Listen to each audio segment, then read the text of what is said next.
عورت کوشش ضرور کرتی ہے جو اچھی سمجھدار سنجیدہ متین خاندانی تربیت کے ماحول سے گزری ہوئی خواتین ہیں کہ وہ اپنے مزاج کو اپنی طبع کو اپنے شوہر کی رضا میں گم کر لیں، اور ایسی عورتیں ہی خوشگوار زندگی کا لطف اٹھا سکتی ہیں اور پھر اس کے اثرات اولادوں پر مرتب ہوتے ہیں۔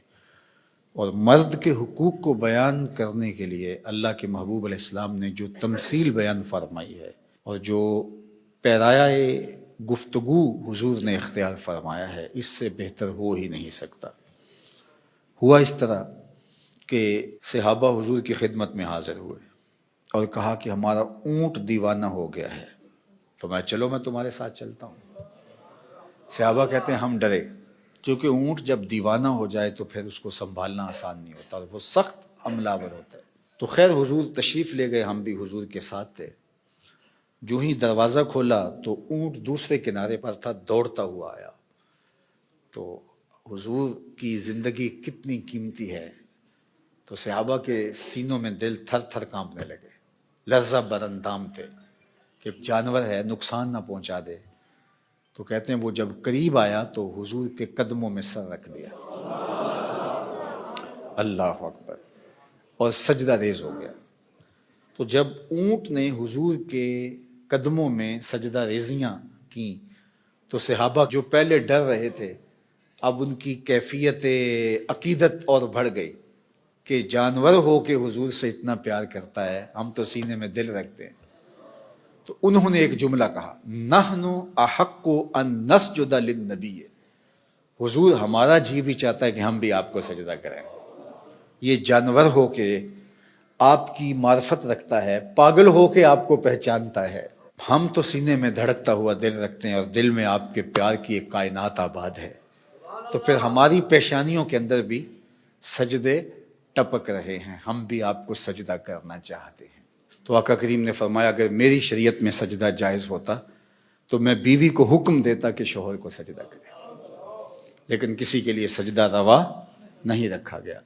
تو یہ حضور نے سجدے کی ممانعت کو بھی بیان کر دیا اور شوہر کے جو حق ہیں بیوی کے اوپر ان کو بھی بیان کر دیا۔ تو اس سے بہتر انداز گفتگو کا تکلم کا نہیں ہو سکتا جو اللہ نے اپنے محبوب کو عطا کیا۔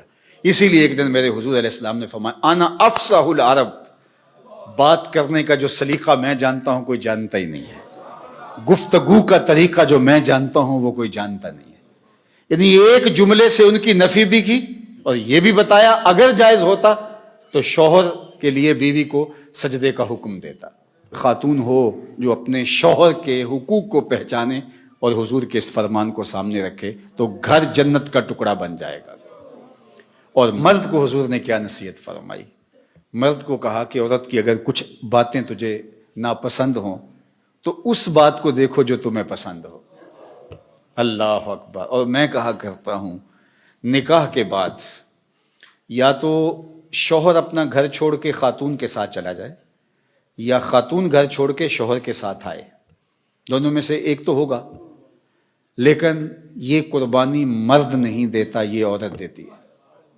اور گھر سے جو تعلق خاطر ہوتا ہے، قلبی لگاؤ ہوتا ہے، گھر کی چیزوں سے جو موانست ہوتی ہے، جو انسیت ہوتی ہے، جو لگاؤ ہوتا ہے، وہ مرد کی نسبت عورت کو کہیں زیادہ ہوتا ہے۔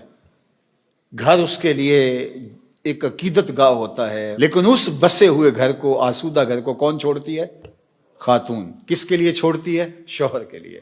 مرد صرف یہ ذہن میں بٹھا لے کہ میرے لیے اس نے جہان چھوڑ دیا تو اس کی بہت ساری غلطیوں سے وہ درگزر کرے گا۔